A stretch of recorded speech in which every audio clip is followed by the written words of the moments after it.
Where do we come from? What are we? Where are we going?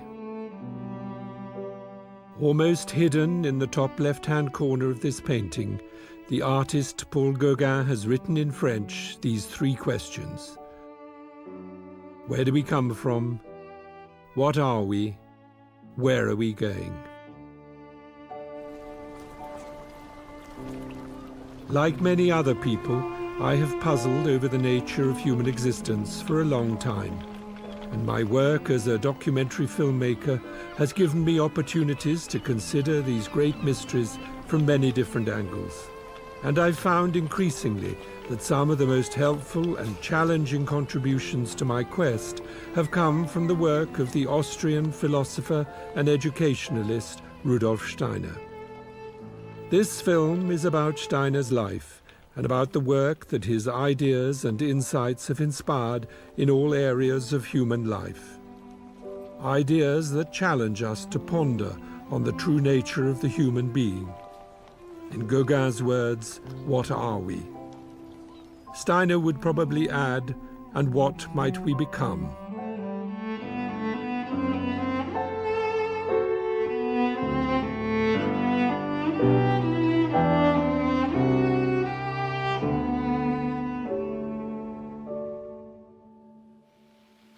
Rudolf Steiner challenges us to be more conscious. More conscious, and also, I think, to ground our consciousness in the warmth of heart. And I feel one of the most important things about Steiner is actually that he encourages us to bring thinking and feeling together, so head and heart together. I think Rudolf Steiner was a realist and a very practical person. I think he saw that he was planting seeds for the future.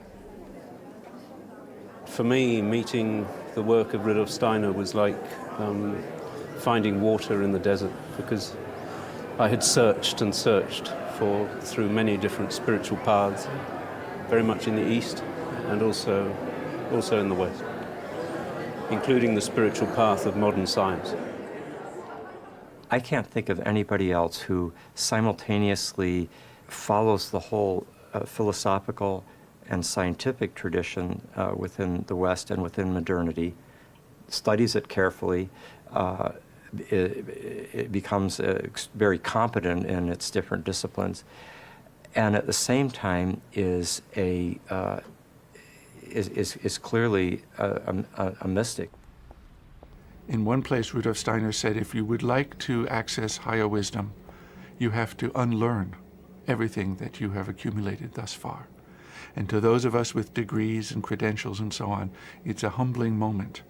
This notion of unlearning the conventional knowledge that is around us and being open in a kind of vulnerable place to a different way of seeing. Rudolf Steiner was ahead of his time during his time, and he's actually ahead of his time even in this time. Now, he's been dead for almost 100 years.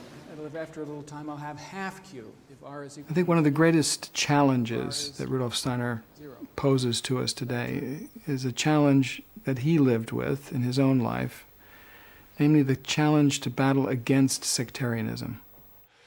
Yes, he felt sorry because he wanted to help people, but he wanted more than this. He wanted to let them free. So that's the essential point. It's the freedom. And you can help people and give them your own treasure, but finally they live out from your treasure and they are dependent. And that's the last thing Steiner wanted to have, dependent people.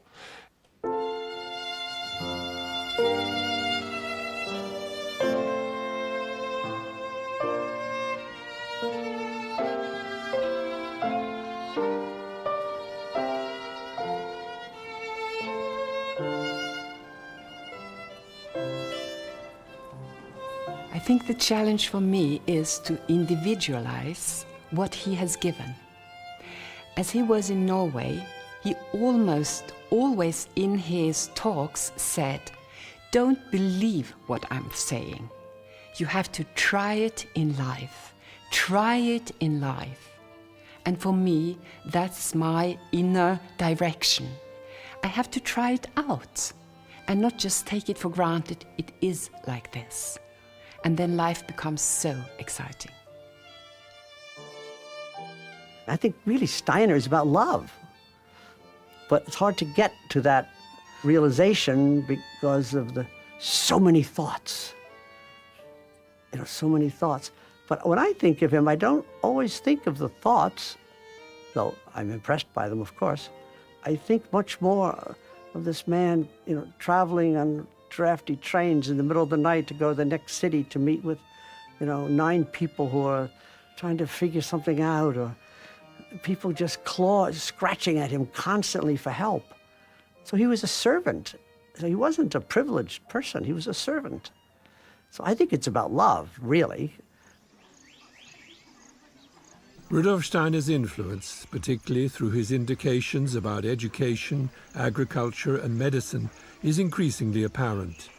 There are 7 Rudolf Steiner Waldorf schools in India and over 1,000 worldwide, plus communities for those with learning difficulties, as well as hundreds of farmers working with his suggestions of how to not only produce healthier food, but also how to heal the earth in the process.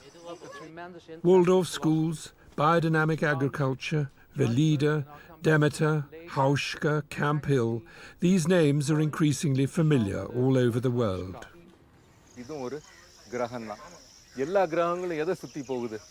In South India, I visited a group of small-scale farmers learning about the influence not just of the sun and the moon on plant growth and health, but also of the planets, a reminder of what in many parts of the world is still not totally forgotten.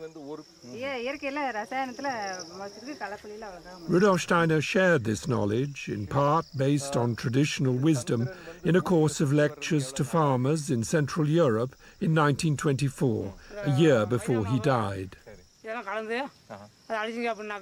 An awareness of the influence of the planetary constellations, and including when you sow what, is also central to biodynamic agriculture, a worldwide movement informed and inspired by that course of lectures, delivered at a time when farmers were already expressing concern about the effect that chemical fertilizers were having on the soil and on the health and quality of their produce.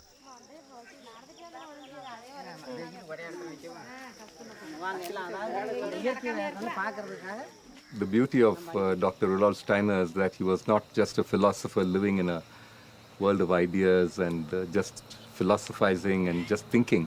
He brought all these ideas to practical human activity, whether it's agriculture, education, medicine, architecture.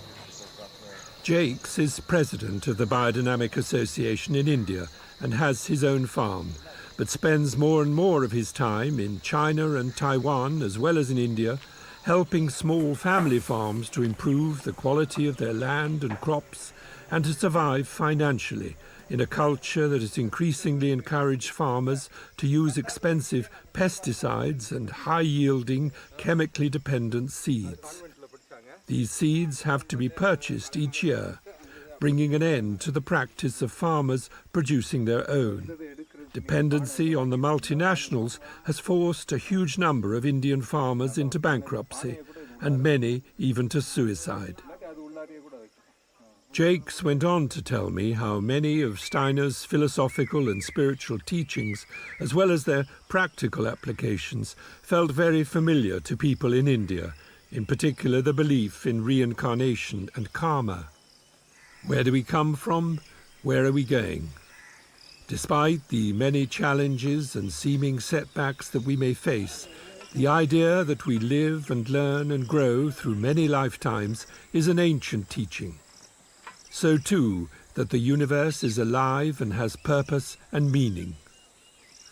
This awareness that there is more to reality than meets the eye was simply and imaginatively expressed to me 5,000 miles away from South India, through an encounter at a biodynamic farm in England, on the edge of the Ashdown Forest in Sussex. There's nothing nasty goes on these raspberries then, yeah? nothing at all. The only thing that we put on these raspberries are two preparations, something called 500 and 501. 500 is the horn manure preparation and 501 is the silica preparation. And they're sprayed at the beginning of the season and then when there's fruit coming. Is the whole thing about the sort of planets and raspberries, I mean, that obviously makes sense to you, does it? Does it make sense? No, it doesn't make sense. But bringing in the forces of the whole of the cosmos and the whole of the universe absolutely makes sense. I don't understand the minutiae of it, and I don't need to understand. But what I need to really know and believe is that I'm not alone in this garden working to grow all this. And that's for me is what's important. Liz is in charge of the fruit and vegetables at Plawhatch Farm.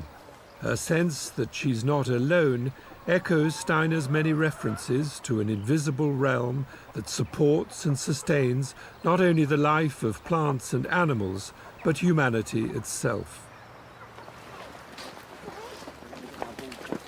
What was very visible at Plawhatch Farm on the day we filmed was a group of 9-year-olds from the Steiner Waldorf School in Brighton. Farming is one of the subjects on the curriculum for Class 3 in all Steiner schools. In charge of the dairy herd at Plawhatch is Tom Ventham. For me, I've come into biodynamics quite late on in life. Okay, I was brought up in a very different way. But in agriculture? In agriculture, very much so. I brought up on a farm, and I've had a lot of inspiration from working in Africa. And it was while I was in Africa that I came across the whole biodynamic movement. And what it's done for me is really encouraged me to look within myself and within the farm, and rather than look outward, because I think all through my life I've been sort of conditioned to look outwards and look at production and look at what's actually materially happening. Whereas what I've discovered is that if you actually look within and make sure that sits comfortably within oneself and within your heart, then everything that comes out is going to be just fine. And I think that's what the whole biodynamic movement has meant to me. It's changed me to look inwards. So you mean you're a better farmer as a result, then? Yeah, but I used to measure milk yields, but I don't now. It's a disaster. Because if you measure a milk yield, then you're thinking that actually that's a measure of success. It's not about milk yield, it's about the animal as a whole. And so it's changed the way I farm into a much more qualitative approach rather than a production approach.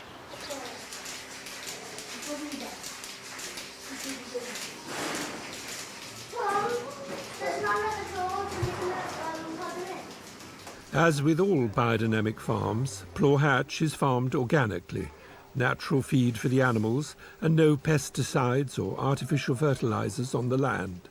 And the emphasis is on diversity. Not just cows, not just raspberries.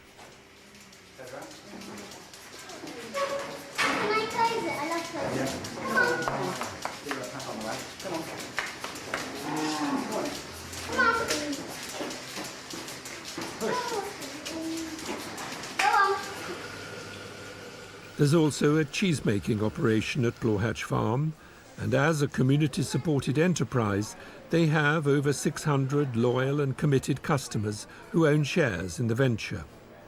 Plawhatch's milk and yoghurt are sold in their farm shop, along with Lizzie's fruit and vegetables. I asked one of the apprentices what she made of Steiner's ideas. They're hugely far out, and it's very difficult to actually read a book that's written by Steiner. Everybody I've met struggles with it. And even when you can manage to read the book, to accept his ideas is another challenge as well, because, yes, some of them come across as quite loopy. And I don't think he wanted anybody to blindly accept what he was saying. I think you've got to try things out and just see if it sits well with you. And also adapt it. I think we need to be flexible as well. And, feel our way through the work, Do we work with the preparation, spray the fields, but also personalise it, put your own love into it at the end of the day. I don't think there's any point in just, reading the book and just using it like a manual. And he had some inspiring ideas, and it's quite difficult to understand why we spray the fields of these bizarre combinations of ingredients. But you give it a try, trust it, you know, have some faith that maybe it's going to help, and then see if it works. I think we've got to be open and flexible. To be open and flexible and to trust. A young Dutch apprentice is doing just that. For an hour he will stir this substance, which contains a preparation known as 500, cow manure that has been buried in a cow horn for 6 months over the winter, when the crystalline forces in the earth are at their strongest and therefore most receptive to cosmic influences. Through rhythmic stirring, so Steiner indicated, forces within the preparation are released into the water, which, when sprayed on the land, has a dynamic effect on the soil and therefore on plant growth. Cattle, along with pigs, sheep and poultry, are the focus at Tablehurst Farm, the sister enterprise to Plaw Hatch. Between them they farm on 700 acres, most of which are held by a land trust and not privately owned, thereby guaranteeing long-term security. Steiner frequently warned against treating land, and indeed capital and labour, as a commodity. At Tablehurst and Plaw Hatch, they grow their own feed and produce enough manure and compost to fertilise both farms. The mixture of animals, crops, fruit and vegetables enhances, it seems, the health and well-being of the farm as a whole. Peter Brown is one of the farmers at Tablehurst. On biodynamic farms, cows keep their horns, which are seen as an important sense organ, helping to give each animal an awareness of its surroundings and of its own metabolism and identity. If a cow doesn't have its horns, it can't actually feel anything. It doesn't know who it is as an individual. And that's why most farmers take the horns off, so they can keep more animals in, but also it takes away the cow's sense of who she is. Then that cow won't mind standing so close to each other like that. But these cows, they need about 2 or 3 metres around each other. If anybody goes into that space, they don't like it at all. So they're very strong individuals. Look at Orchid here. Nobody's going to go near her. Even if we go near her, she wants to get out of the way. But that's a very nice thing. Because if she's nice and individual, she has a very good immune system because she knows who she is. She feels good about herself and she knows what she's doing. Nothing can really touch her. Nothing can go wrong with her. But if we take her horns off, it's a bit like having lobotomy. Suddenly she doesn't know who she is. Actually, she doesn't really care who she is. She's lost one of her major sense organs, and who cares? Who cares what I eat? Who cares who I stand next to? And in fact, I don't need to last very long. And that's how most of our dairy cows are today, just like that. Whereas she should go on until she's about 15 years old, easily. Very strong. Never use any drugs on her, never spray any chemicals on her at all, never do anything to her. Maybe just trim her feet, and that's it. And she'll give very, very nice milk. Very strong milk, full of vitality. Clearly, Tom's cows are not going to tolerate being herded into conditions that treat them as pure milk-producing machines. And on the subject of their horns, it had already been explained to me in India how there exists a close connection between the complex digestive system of a cow and its horns, a memory of which is still retained in the horn even after the animal is no longer alive. Hence the use of horns as receptacles for the 2 biodynamic preparations, 500 and 501.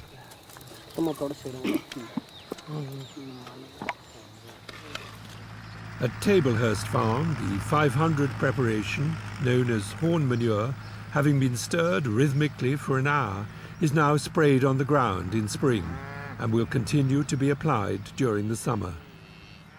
In the meantime, below the ground and throughout the summer are buried another batch of horns containing powdered silica. This substance, the preparation known as 501 or horn silica, is likewise stirred and then sprayed over the growing crops to regulate their receptivity to light and thereby improve their health, quality and vitality.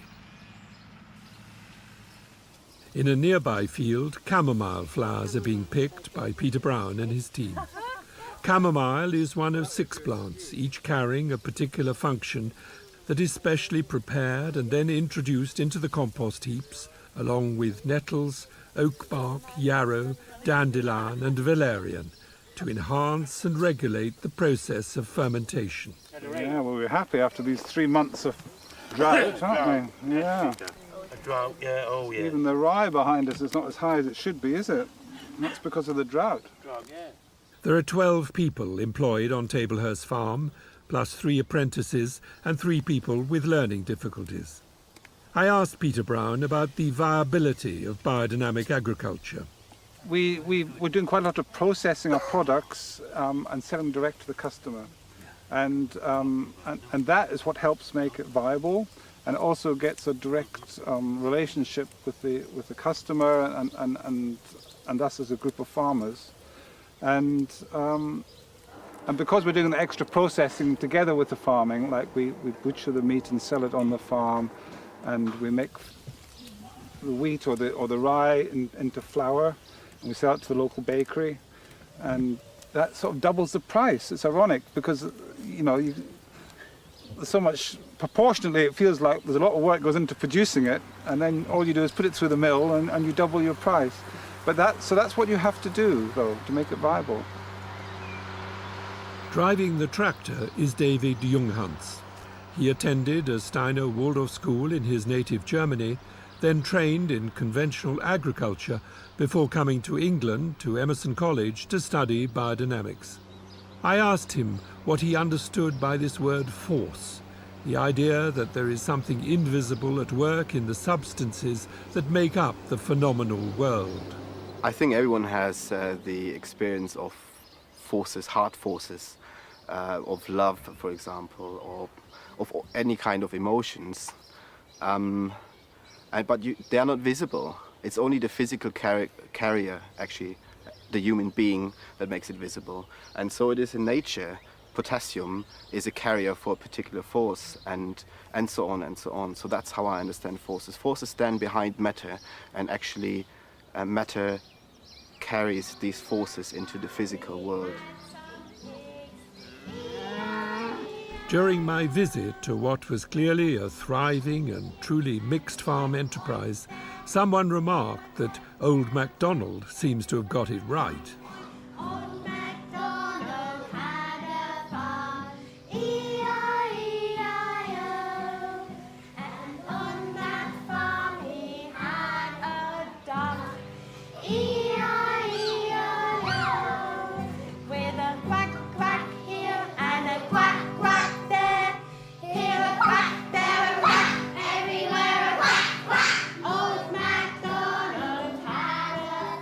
Class 1 at the South Devon Rudolf Steiner School. Only now, aged 6 to 7, are the children starting formally to learn to read and write. And like much of the teaching in Steiner schools, music and art are incorporated into the lessons throughout childhood.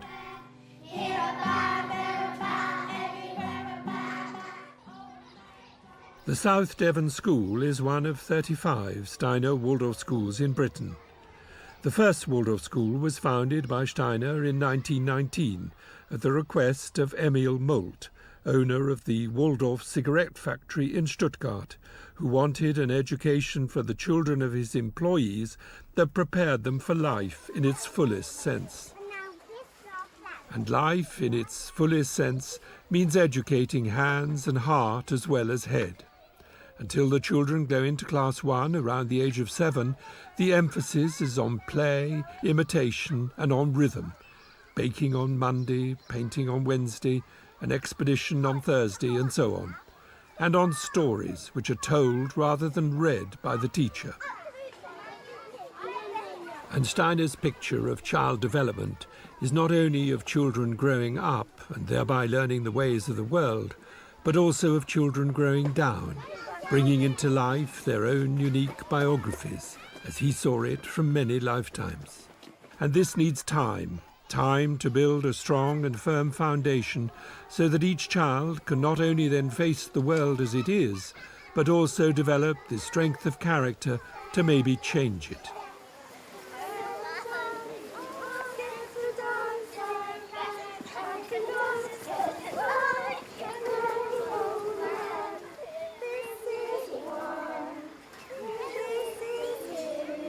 Songs and ring games are another important ingredient in the early years.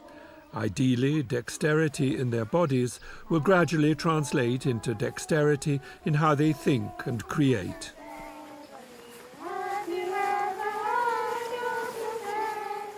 Much of what the children do, not just in the kindergarten, is designed to counteract what is increasingly recognized in the modern world as an erosion of childhood, a concern that extends far beyond the Waldorf school movement.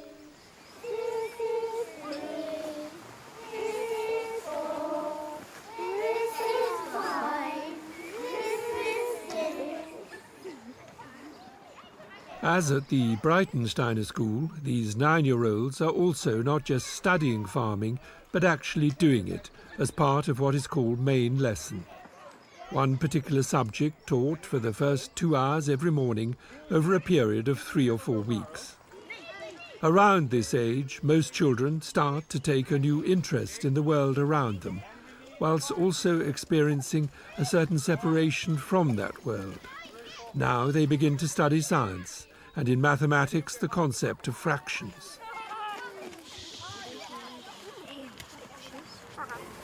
Still waiting for science. Now, who remembers which are those potatoes from the ones we planted? Are they early? Only early? Lily? First early, thank you. What else have we got here? Main crop. Main crop? Yeah, what else? Lily, me. Early the second. Phrase that differently? Second early. Thank you. Who can show me blight in this potato? Lily, show something to me.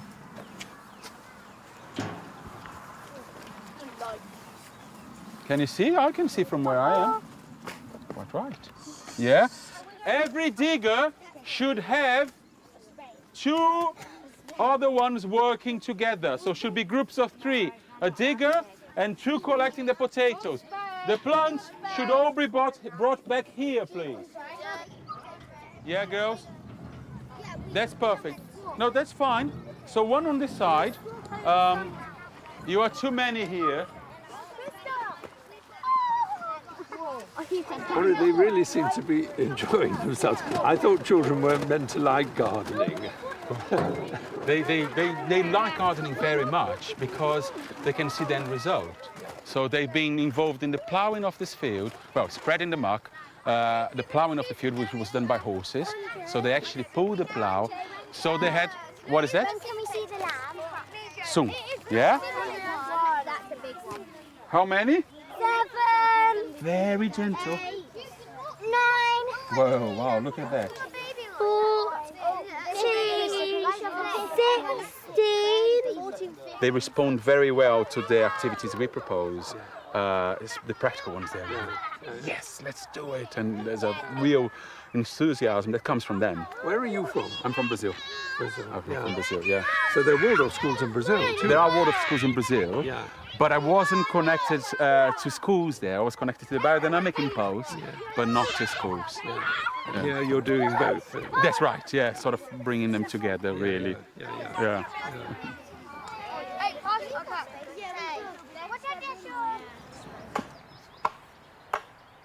Andre is also helping this class to build a stall from which they can sell the vegetables. Building is another subject taught at this age: planning, measuring and execution. Let's make a pile over there, okay? Down there. The curriculum in Steiner schools is designed to introduce subjects when they resonate and correspond to where the child is at in his or her development. Insight into what you teach when, and a recognition of distinct 7-year phases in child development were 2 of Steiner's special contributions to education. No. What is this, Declan? That's to support, that's to attach the 2 poles together to make them both steady. Yeah, and what else? Jude? Also, so when we put the roof on, you don't have to put it exactly on the top of the pole, we can put it on the side bit. Does it hold up the roof? Well, it will. Like Jude said, what will be sitting here? But not all teaching in Steiner schools takes place outdoors. Biology is the main lesson subject for Class 6 for the next 3 weeks. From Class 1 to 8, the children who are unstreamed have the same teacher for these main lesson subjects, whether it be science, history, mathematics or geography. These key subjects form the core of the Waldorf curriculum. How does the queen ant start to establish her colony after she's mated with the drone on her nuptial flight? Aggie? She digs a hole and then carries all the earth out of the hole so she can have more space to dig. Excellent, thank you. Alexa Smith will stay with this group of children until they go into the upper school around the age of 15. This can mean the children having the same class teacher for 8 years, ideally creating a bond between teacher and pupils that goes way beyond the actual knowledge imparted. For the rest of the school day, the children will be taught by specialist teachers, languages, games, crafts, etc. I asked the teacher of Class 2 what attracted parents to their school. Well, I think there are an awful lot of parents who come to our schools and sense that what's there is wholesome and good for the children, and they're looking for, childhood with all the light and joy that childhood brings, and quite often seeing in many schools that children in a way trying to be moulded into something which isn't child-friendly, and they see that in our schools, we celebrate childhood and we try to bring things which actually really nurture and nourish and feed where the children are actually at, and so they'll see that, they'll sense that, and then they bring their children.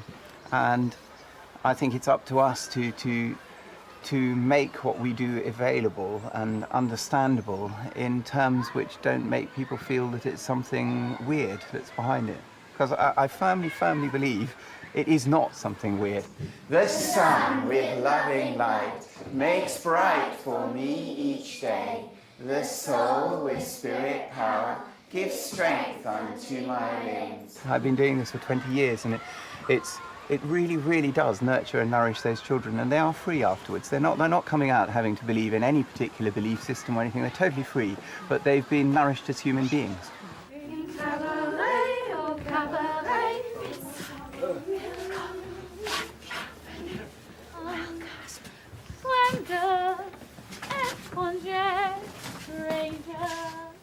Ian Powell teaches art and the history of art as well as drama to the upper school. Although there tend to be no internal exams in Steiner Waldorf schools, the pupils do take state examinations. I asked Ian about the word results, a label that is increasingly associated with a school's performance and success. For me, there's no such thing. One of the frustrations, if you think about that as a frustration, is that I will never see the results of my work until they come back to me when they're at least over 35 or 42. And that's from a strong belief that they are continually growing. To think that a young person is only a summation of the results of, if it's GCSEs or A-levels or even a degree, if that's all that the person is, that really is a very slight on the individual, because we all know that, in fact, you're still developing.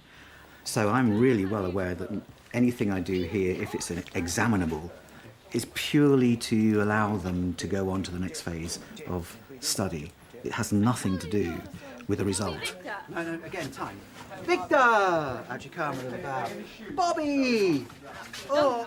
I then asked Ian how he related, as a teacher, to what Steiner said and wrote about karma and reincarnation. I think subliminally, as a teacher, when you've been working long enough, I think what starts to happen is you realise there's more to this young person than just the face value that you're seeing or the what can become. There's something that they're bringing with them. Yes, there's hereditary, that's true too. There's the family, there's their society, but there's something else, and you become aware of there's something else very often. One doesn't look at it or dwell on it or try to research it because it's not within our remit to do so, but you're certainly aware that there's another tool, there's another something there that's happening that needs resolution or needs to be resolved, or that you allow the young person to perceive through doing the activities that we do. They don't see it as karma, of course, but maybe when they're 35, 42, something might happen in their lives that they think, I was dealing with something that I had to work out at that age, even though I didn't know it. The school's doctor is James Dyson. In addition to his orthodox medical qualifications, he has made an in-depth study of Steiner's medically related lectures and writings, and of the considerable research that these insights have inspired into a greater understanding of the human being. In Gauguin's words, what are we? I asked James how these other perspectives informed his work as a doctor. Well, that's a big question, isn't it? Well, just looking out of the window just now, what I was particularly interested in was observing movement, how children move. And I think that's as good a place to start as any, because movement speaks the language, not just in the ordinary neurological sense, but movement and gesture speak the language of the soul, they speak the language of development. They show us how a child is relating to the environment, for instance.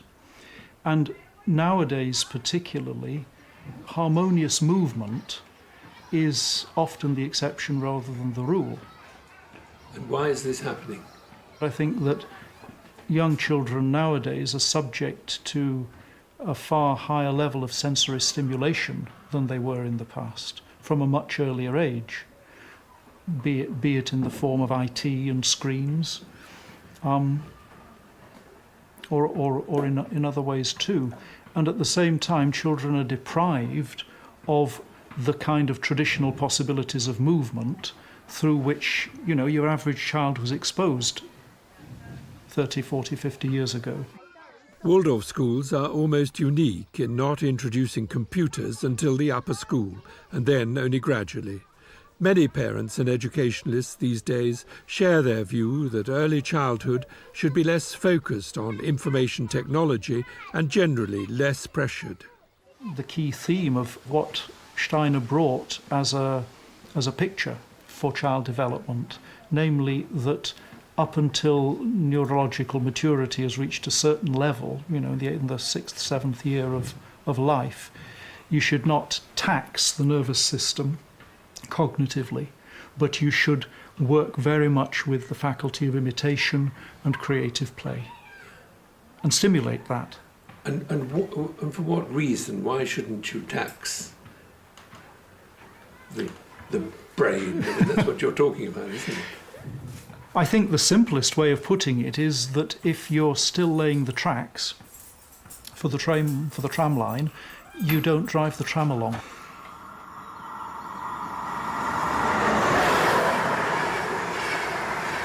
Rudolf Steiner himself grew up beside railway lines. His father was a station master, and the exciting new world of trains was ever present. Steiner was 2 years old when, in 1863, his father was transferred to this station at Potschach in Lower Austria. He lived here until he was 8. Steiner wrote in his autobiography of his deep appreciation for the unspoiled landscape in which he grew up. Despite the new technology on his doorstep, life for the young boy was essentially simple but far from cozy.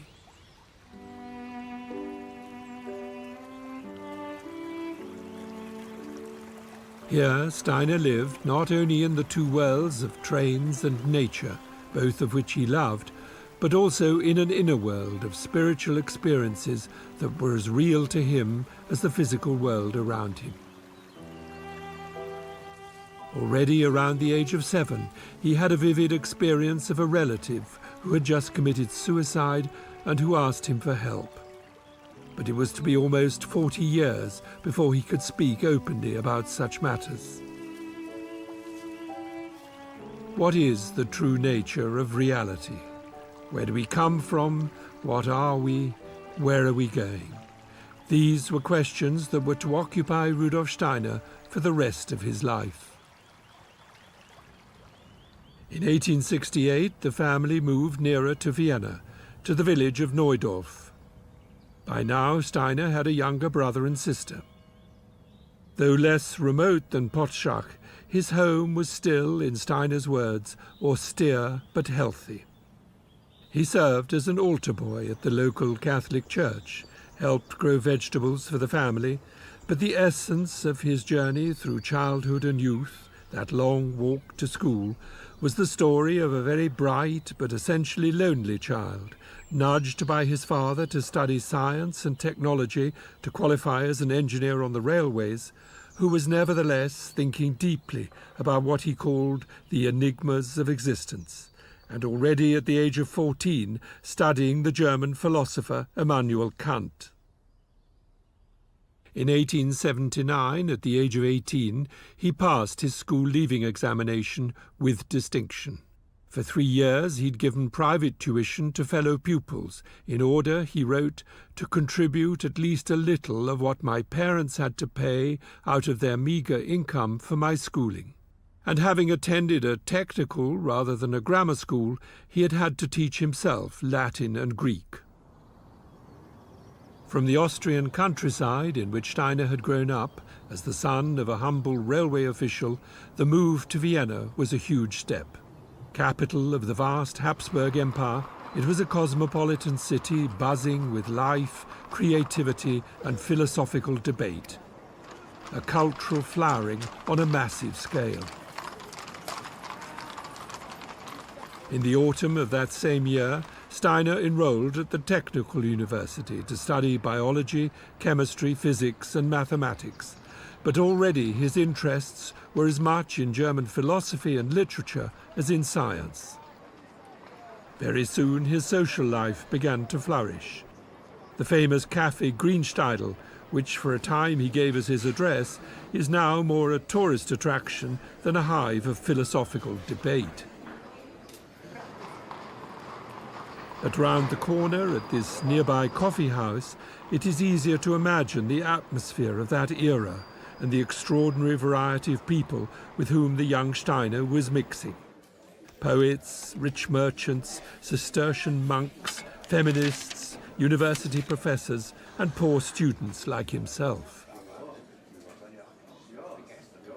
I asked 2 young customers, both of whom knew something about Steiner's life and legacy, whether the sort of discussions that Steiner and others had in coffee houses like this one were a thing of the past. Those dialogues, really to sit hours and hours, yeah, and to develop an idea. I think you can't find that in that way anymore. Do you think that's sad? In a way, yes, because I'm old-fashioned. But I'm quite open to new ways of dialogues. Yeah. And I think especially the communication through the net is an enormous chance, yeah. Opportunity, yeah. Opportunity, yeah. So you're optimistic about the future in that sense, are you? I'm very optimistic, yeah. Yeah. And to me, the idea, it's always a question, how would Steiner act in those days, yeah? Would he use the internet or not? I think he would. Yes, definitely. Yeah. He would be very, very open to our ways and our chances and our opportunities to communicate, to develop, to work together. Not everyone interested in Steiner's work would agree with Bipper about Steiner and the internet. Not only because he, like many others, recognized that technological advances, ever since the printing press, were no replacement for face-to-face human encounters, but also that the mindset behind such devices could, if we remain unconscious, take us on a slippery slope in which our entire world gradually becomes dehumanized. What Steiner made clear, however, is that all such decisions have finally to rest with the individual. His main message, especially to me, was or is that he wants us to stand up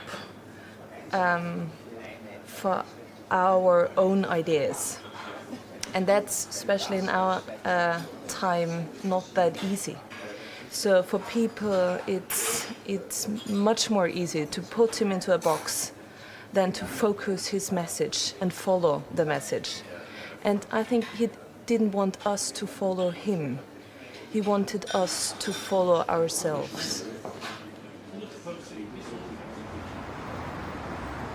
Although Steiner had an increasingly wide circle of friends, he was at the same time following his own inner voice. But, like all of us, he needed his awakeners, people who actually change your life. On his regular train journey from home into Vienna, he met such a person, a man with whom he could at last share his inner life of spiritual experiences. Felix Kokuski was a herbalist who travelled into Vienna to sell to apothecaries the medicinal herbs he'd gathered in the countryside.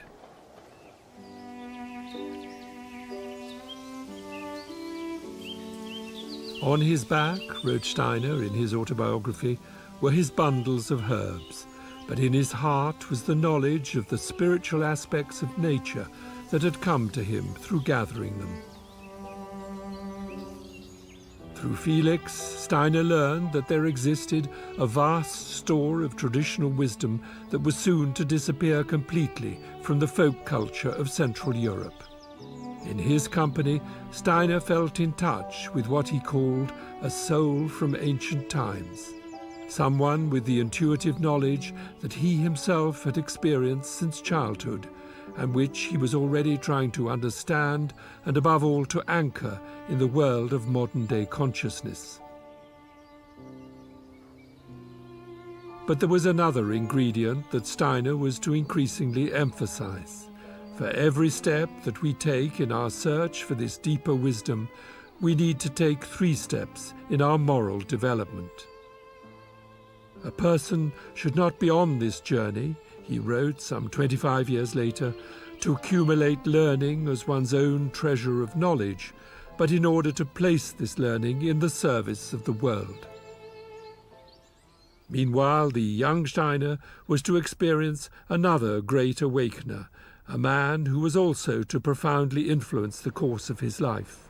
Among the great personalities of the German-speaking world, both past and present, he became inspired by the work of the literary giant Johann Wolfgang von Goethe, who had died some 50 years earlier.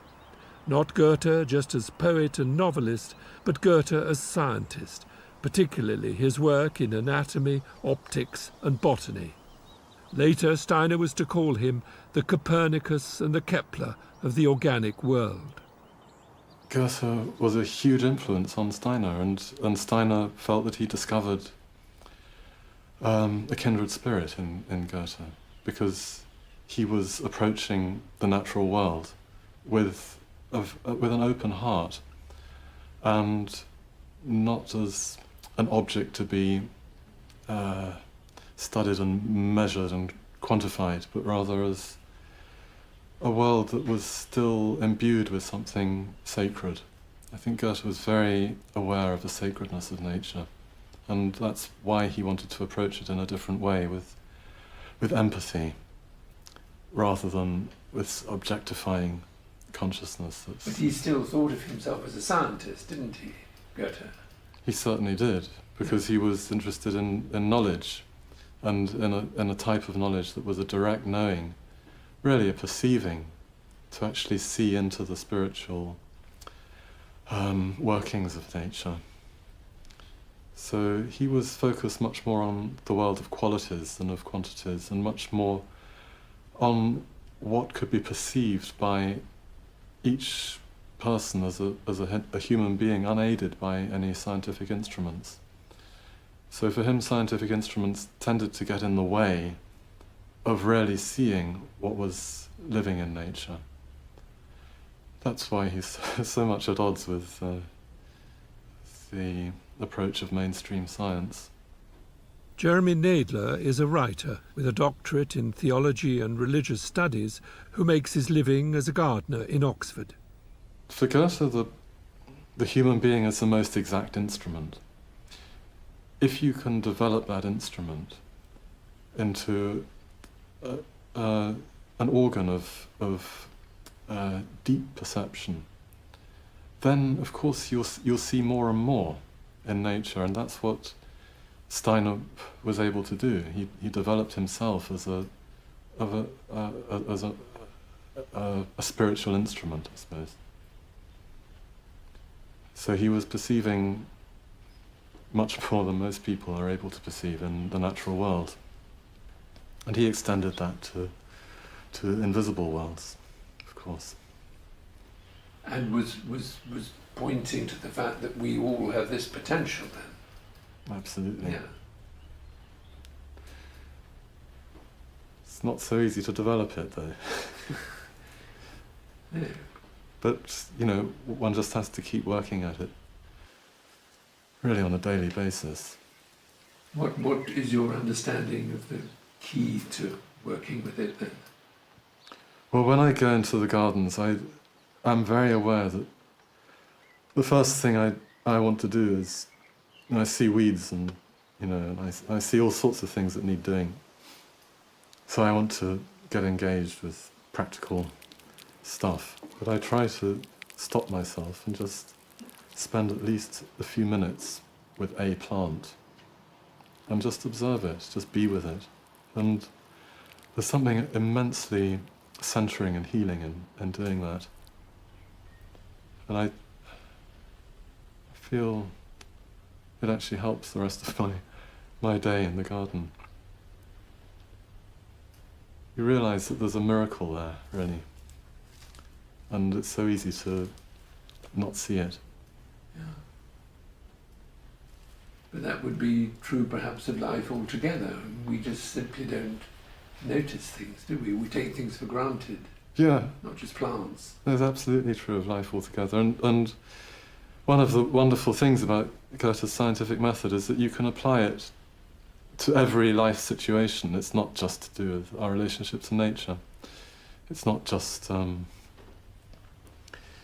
do with looking at plants or whatever. It's to do with how you relate to people, having an openness of heart, really.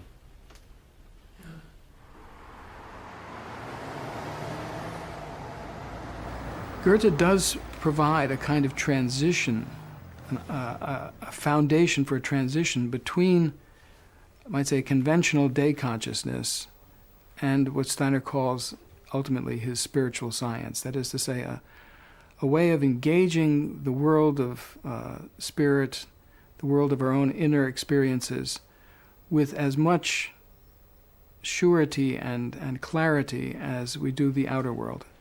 I'm going to remind you of what we saw at the very beginning of our class. Remember, there was a little Wimshurst machine here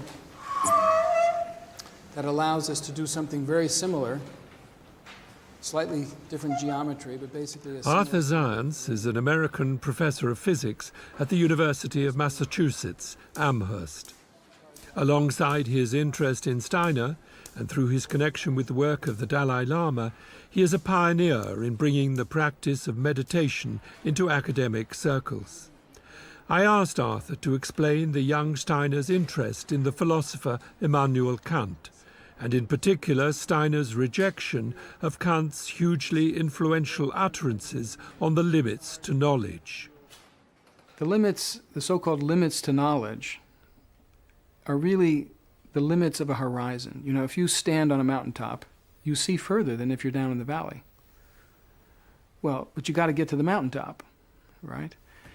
So yes, you could say there are limits to knowledge if you're in a particular location, but there's nothing to keep you from developing yourself to a higher extent. It's like climbing the mountain and seeing further.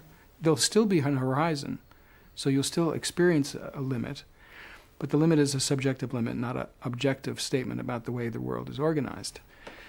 So yes, you could say Steiner recognized that there are, in the moment, certain limits to knowledge, but that these are not part of our human nature. Human nature is, in some ways, inexhaustible. Everything that can be known by the human being. We are, in that sense, in the image of God. We're filled with the potential for the most profound and extraordinary way of knowing. From Steiner's point of view, a human being stands in the world and the world's impressions come through the senses, green, movement, light, warmth, hardness, all that sort of stuff. And that's given to us. We don't do anything about that. I don't create that tree. The tree's all given there. But I, as a human being, also act into it because I bring the concept tree, green, the relationship of that tree, the kind of tree that is related to that another tree, and so on. All that is a human product in relationship to what's given to me. So you have a given world and a world that's the product of human thinking. And these two interacting give us what we call the real world. So it isn't a world we can never know. It's not always immediately known, but it's not in its essence unknowable. I looked at it more carefully and then saw in its leaves it does something incredible. That the lower leaves are long stalked and kidney shaped, and they form a little rosette. There are only 3 of them still alive. There were more earlier on. Then a little ways up the main stem you have the next leaf, which also has a long stalk but is already in its blade. Craig Holdridge has also had a long interest in Steiner, and through Steiner into the work of Goethe. In upstate New York, he has founded the Nature Institute, where observation, the kind of meditative observation that Steiner practiced over many years, is explored. We founded the Nature Institute with the intention of having a place that can cultivate a particular way of knowing that can bring us back more in relationship with nature and the things themselves.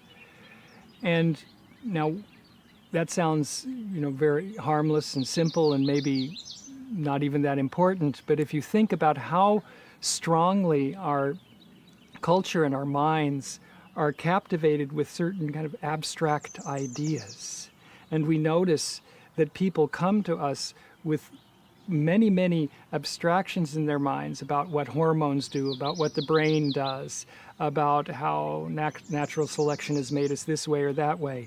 And we have all these explanations of the world, but do we see the world? Do we experience the world anymore? And of course, with our technologically dominated culture, this becomes more and more an issue. Goethe said something like, if we want to gain a living understanding of nature, we must make ourselves as mobile and flexible as nature herself. So science as transformation of the human being to understand the living character of the world. That's the mission of the Nature Institute.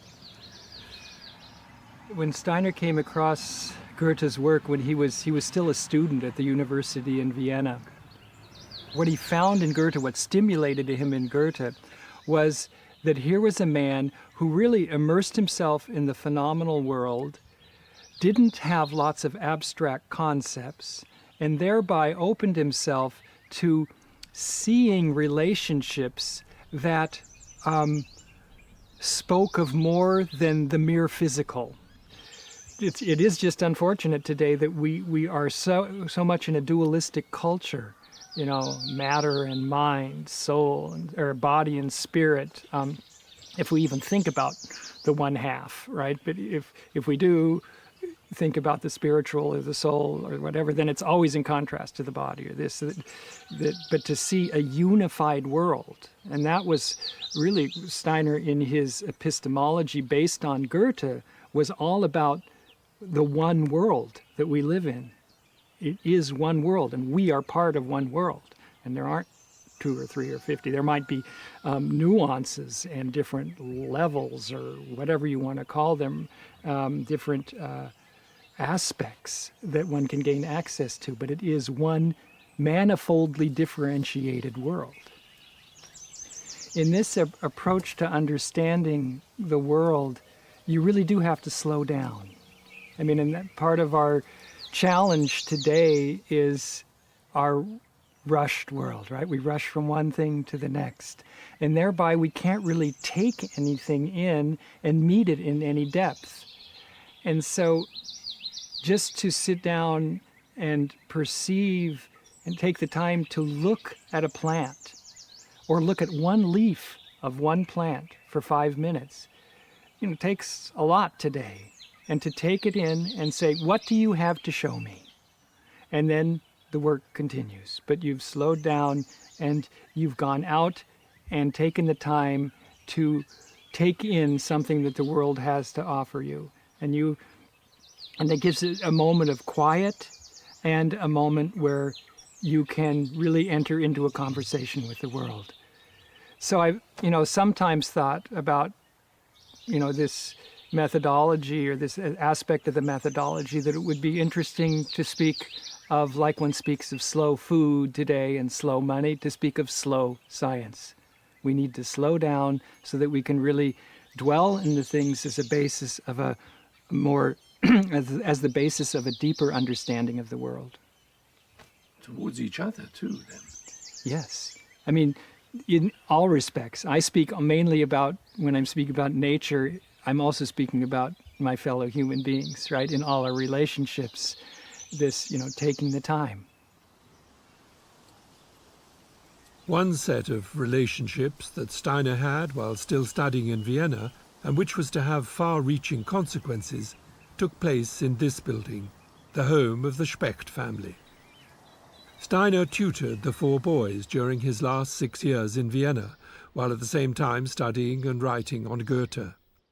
Of particular concern to his parents was Otto, 10 years old when Steiner first met him, and considered by everyone as both physically and mentally abnormal and therefore uneducable. With Steiner's help, Otto's condition gradually improved, and eventually he became a doctor.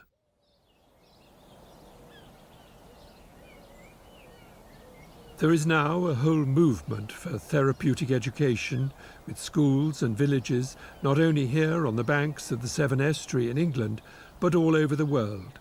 A movement inspired by the lecture Steiner gave in 1924, drawing on his experience with Otto, as well as on his own insights into the make-up of the human being and the abnormalities that can occur. The Grange is a Camp Hill community for adults with learning difficulties, part of a network of Camp Hill schools and villages throughout the world. Over the years, I've made a number of films about Camp Hill, and I've always been deeply touched by the atmosphere of warmth, tolerance, and wisdom. Some of the buses are taken off, then how are we going to get there? Shanks's pony, or even a minibus. That's all I have to say.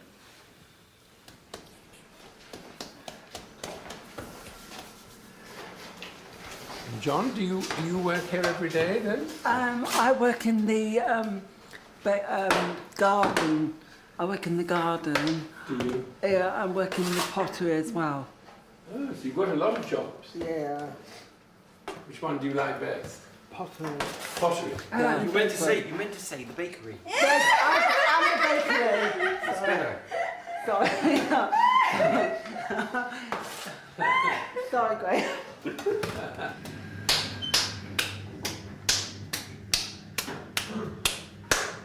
You work in the pottery all the time, every day? Yeah, I work every day, every morning. Ah, yeah. What do you do in the afternoon? Afternoon, I'm outside on the land on the estate. That's nice. Even when it's raining? Yeah. It's nice to have 2 jobs then, is it? Yes, it is, yes. Take another one of those. Makes life easier. Workshops like this one are not seen as simply providing occupational therapy, but as an opportunity for the residents to produce goods that are valued and of use, as they themselves are valued.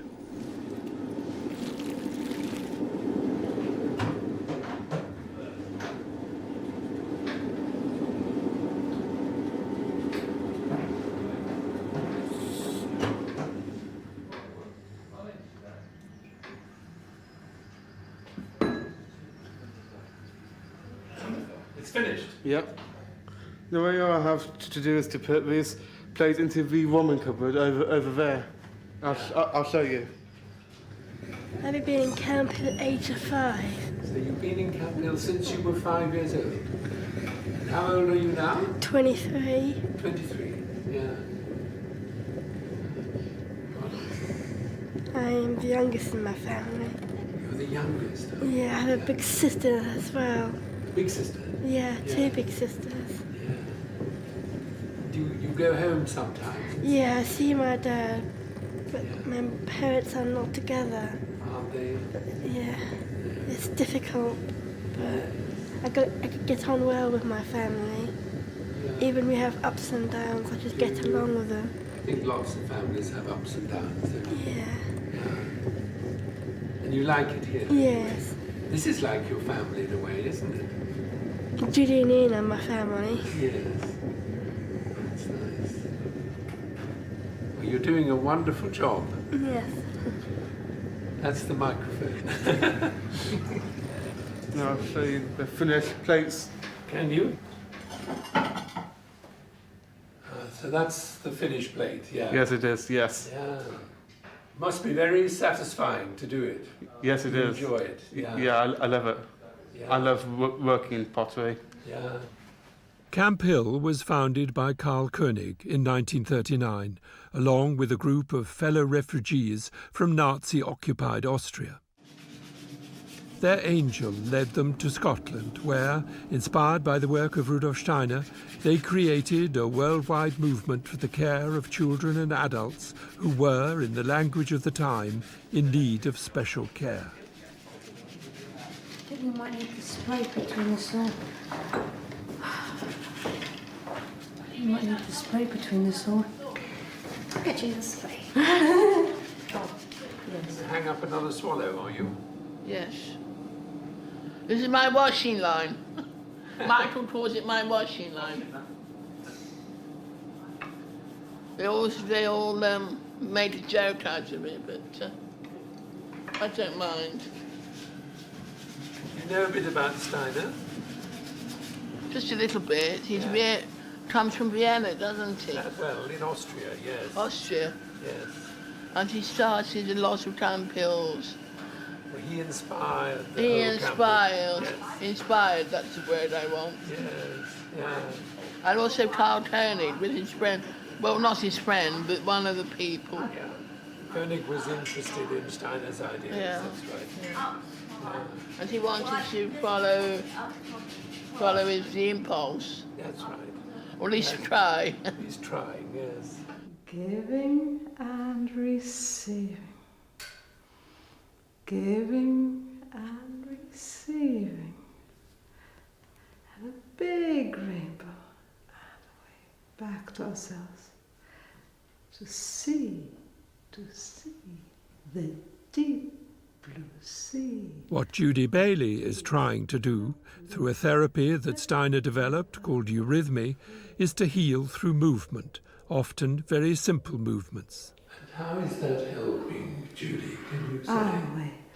Well, the breathing is where everything starts with the human being, isn't it? We're too excited or we're too sad. Everything is to do with breathing, breathing out, breathing in. You know that laughing is all breathing out. Crying is all breathing in. Oh, isn't it? So start always with the middle, with the breathing. In the water and out. In the water and out of the water. So the air coming in and the air coming out influences our well-being. So if you have too much tension, you're breathing very shallow breath and very tight, and you're making yourself ill. Or if you're too loose, your members are too loose, then you are also getting ill. So the breathing is very central for well-being. So we do a lot with breathing, but we don't talk about breathing because we do it through the movement, yeah? So we might even do this exercise now, walking, which we do sometimes, don't we? So step down, step up, step to the right, step to the left. We'll go back in a minute. Step to the right, up, down, and rest. Is it difficult to do, Jade? A little bit. It's a bit embarrassing. A bit embarrassing, yes. But you can practice. Yeah. But it makes you feel better. Yeah. Yes. The more you are in tune with the rhythms, less you're bound to the forces of the earth that are pulling you into heaviness. Without the heaviness, we wouldn't be on the earth. We would be floating, wouldn't we? Yeah. But the earth is pulling us, but we don't want to be a machine.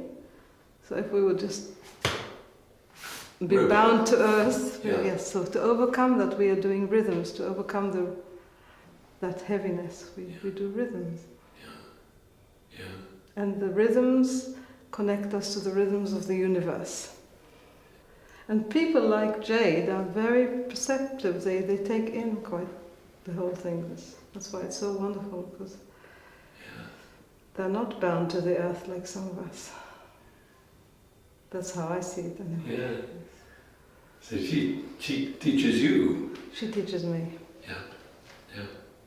This is the truth of the matter. Yes. And Judy teaches you. Yeah. It's a mutual fun. Yeah? Judy used the two words innocence and vulnerability as characterizing a condition that can have this healing role in the world. Being completely vulnerable, that calls out the best qualities around you, and also the worst. But it has a healing influence. And anybody you will ask here that comes in here and meets people here feels they have been healed by meeting people like Jade. Later, Judy told me about the importance she attaches to working with prayer and meditation along the lines that Steiner suggested. I definitely know that there is something spiritual in me, and that if I draw on it, I can be more helpful to the residents in my house. The spirituality that I'm active with, if I'm practicing meditation or I'm thinking about spiritual thoughts, the people around me feel it immediately and need it for themselves. They can't create it by themselves. Some even learn to create it, but mainly that's my main tool to be a house coordinator, is my spiritual activity. All the rest, I mean, knowing how to cook is very good, but the ability to live on a different sphere than the physicality is very important. They also know that even if they fail, they have something in them that is eternal and very complete, that I recognize, and it's very important for them. What do you understand by the word spirituality then? The part of you that wants everything to be good and beautiful and true is what I understand. That all of us have that core, that all of us actually have, and desperately try to see it in others and desperately want others to recognize in ourselves. Yeah. Very simple, it's very down to earth, it's not up in the air. Yeah. And I know that I meet an awful lot of people who are active in that way in the world. Everyone at the Grange lives in family-sized households, and the land is worked biodynamically. In charge of the gardens is Tony Carlton. You weed and ridge at the same time. All right. But only part ridge, not fully ridge. Okay. Okay, so it's just a bit, because each time that you do it, it sort of accumulates. That way we beat the weed much better.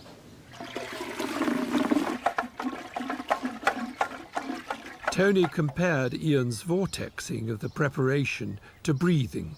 Judy and Jade breathe, the cows breathe, the earth breathes, and so too, through stirring rhythmically, does this substance.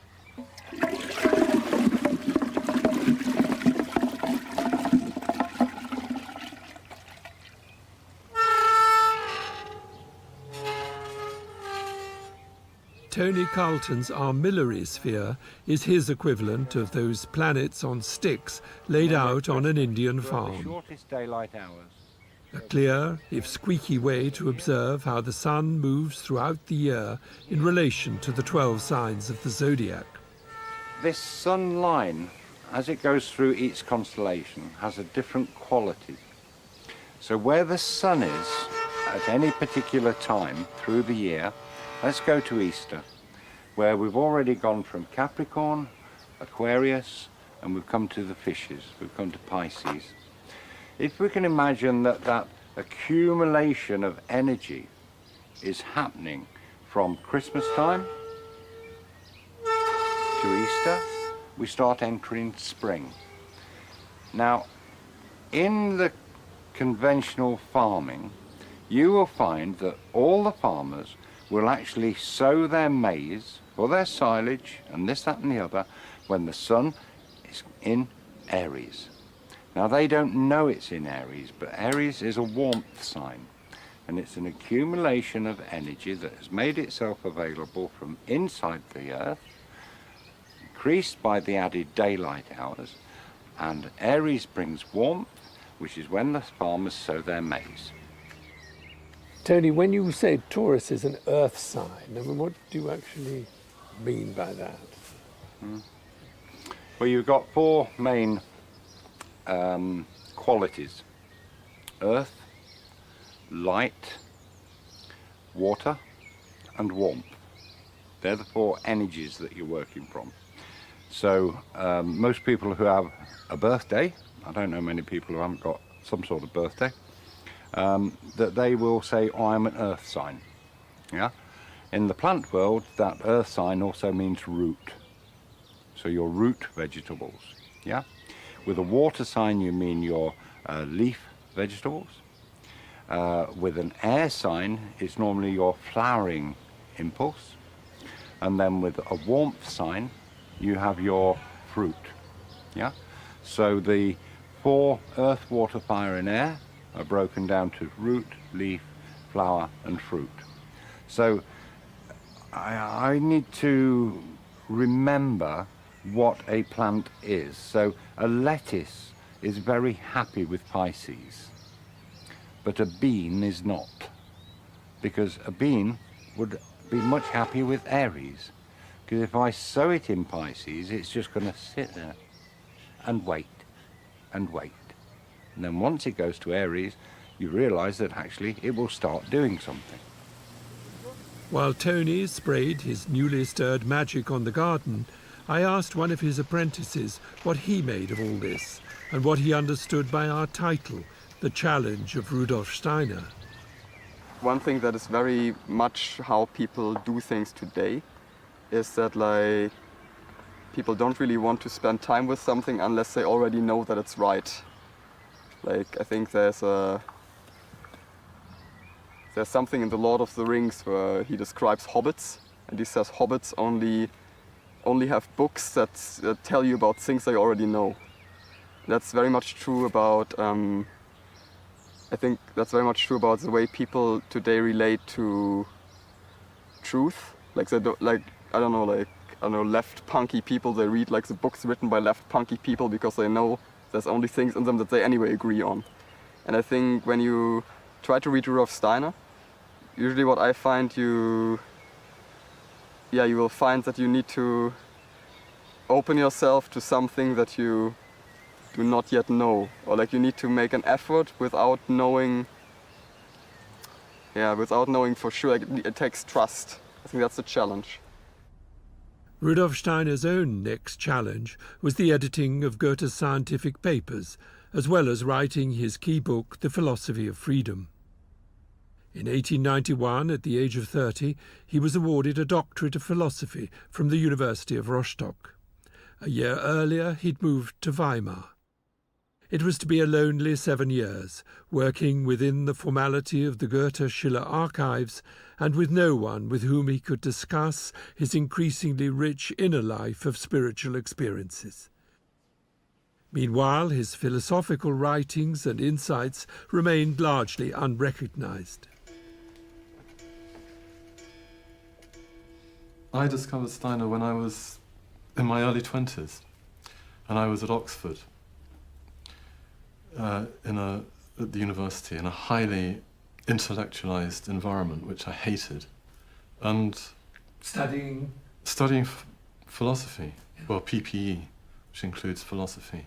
Philosophy was the thing that I was really interested in, keen on, and it was just agony for me. I hated it.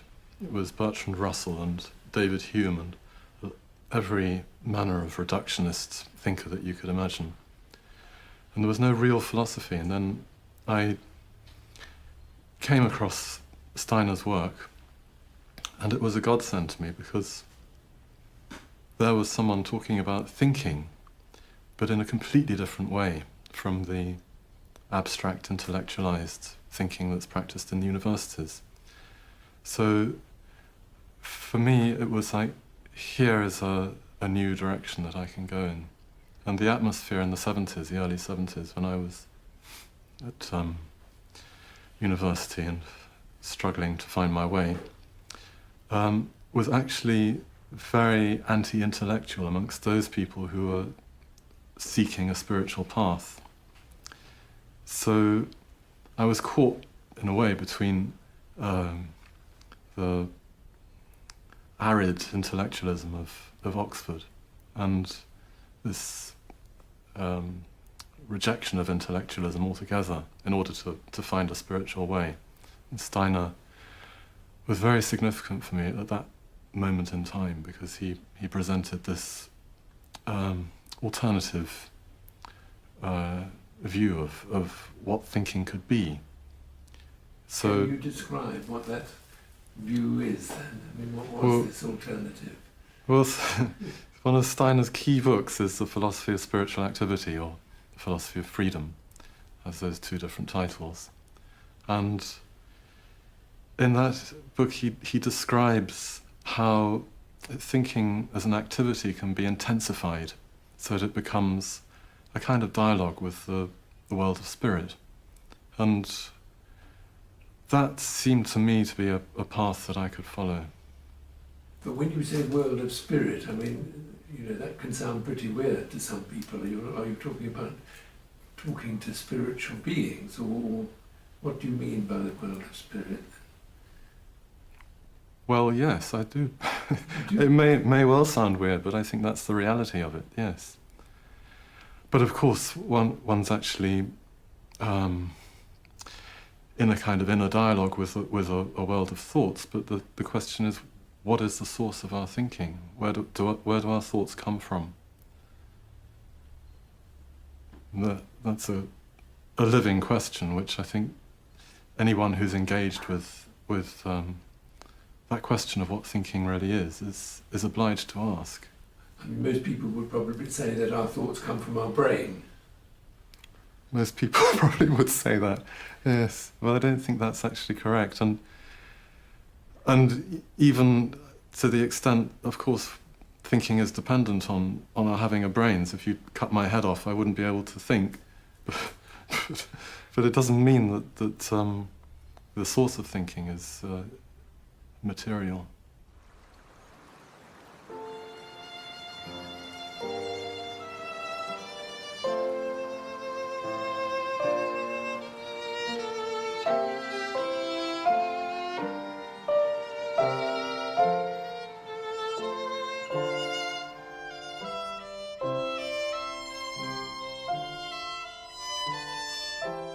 How long must I be silent, was the question that Rudolf Steiner was asking himself as he reached the age of 40, unable still to share his experiences of what he called die geistige Welt, the spiritual world. In 1897 he moved to Berlin, initially to edit an avant-garde literary and theatrical magazine. But it wasn't only to intellectuals and artists that he was drawn. As a result, he was asked to give courses in history at a workers' educational institute, a post he held for 7 years. But among the citizens of Berlin, as elsewhere in Europe and beyond, were an increasing number of people interested in spiritual teachings, in the case of the Theosophists, in a wisdom with its roots in the East. Here at last was an audience eager to listen to someone not just speaking out of the past, but out of his own inner vision. By 1907, Steiner had a considerable following, but still largely members of the Theosophical Society, and many wanting a guru figure. It was a role that he tried to resist for the rest of his life. Eventually, Steiner parted ways with the Theosophists and their leader, Annie Besant, in part prompted by their conviction that the young Indian boy, Krishnamurti, was a reincarnation of Christ, an identity that Krishnamurti himself later rejected. Steiner chose the name anthroposophy, meaning the wisdom that lives as potential in the human being, as the name for his breakaway movement. In the following years, he travelled all over Europe, not only lecturing and writing on esoteric subjects such as karma and reincarnation and cosmic evolution, but also planting seeds, practical indications for renewal in all areas of human life, including the arts. In 1912, together with his second wife, Marie von Sievers, and in connection with the mystery plays he was writing, Steiner brought into being a new art of movement that he called eurythmy, both as a therapy and as an art form. Sonne, du strahlend tragende, deines Lichtes Stoffgewalt, zaubert Leben aus der Erde, unermesslich reichen Tiefen. Bravo! Diese haben wir nicht den rechten Fuß gehabt. Ja. We are working with speech and we are working with music, but in such a way that we try to be music and be speech. Be music is more understandable because you have ballet, they work with music, but they don't really go into the laws, if you can say that, of the music, the different elements of the music. But in tone eurythmy, you go into all the elements of music and you become them. Ja, ganz richtig. Genau. Rudolf Steiner calls it visible song. So that what is singing, what you hear in the music, that is what we are trying to express. And with speech, the same thing. Die Weltenkräfte, sie verführen dich. So the movements are very precise. You're not ad-libbing them. No, not at all. They are really born out of the elements of music.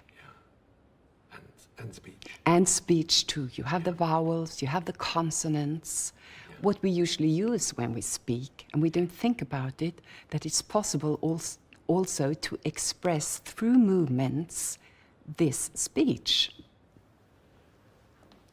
Herz, du Seelentragendes, deines Lichtes Geistgewalt. Nur hier haben wir das Gleiche wie vorher, Seelentragende, nicht tragende. Margareta Solstad leads the Eurythmy Ensemble based at the Goetheanum in Switzerland, the centre of the now worldwide Anthroposophical Society.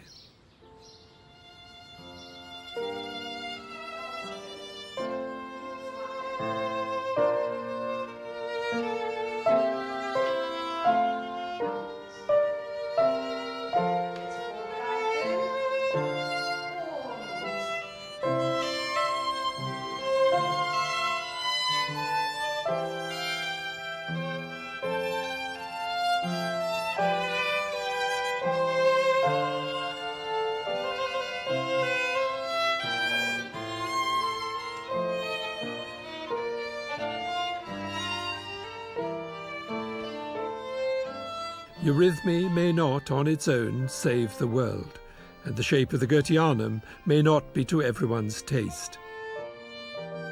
They are, however, attempts by Steiner to waken people's awareness to what is seemingly hidden behind the world of appearances. Eurythmy explores this other dimension in both music and speech. And for Steiner, it was not a case of spirit or matter, heaven or earth, but rather spirit and matter. There is only one world, but it is infinitely more complex and many-layered than a purely materialistic mindset is willing to acknowledge. Over many years, through a combination of diligent meditation and an open heart, Steiner developed the natural clairvoyance he was born with into a faculty that made possible what he called spiritual science, a way of seeing, open to us all, that goes beyond our sense impressions and a narrowly focused intellect. To help awaken the spiritual in the human being to the spiritual in the universe is how he once described his task. In other words, the human being is potentially, as the ancients taught, a microcosm of the macrocosm. Steiner was no longer silent, no longer alone, but he paid the price. He had stuck his head above the parapet and was shot at from many directions. In the 10 or so years to come, until his premature death in 1925 at the age of 64, there were indeed triumphs, but also tragedies. Yet despite exhaustion and illness, Steiner continued in his efforts to remind us of our evolutionary potential and that we are not alone in the universe. Indeed, that we are made in the image and likeness of God. Some listened, some not. Herein lay the challenge, both for him and now for us.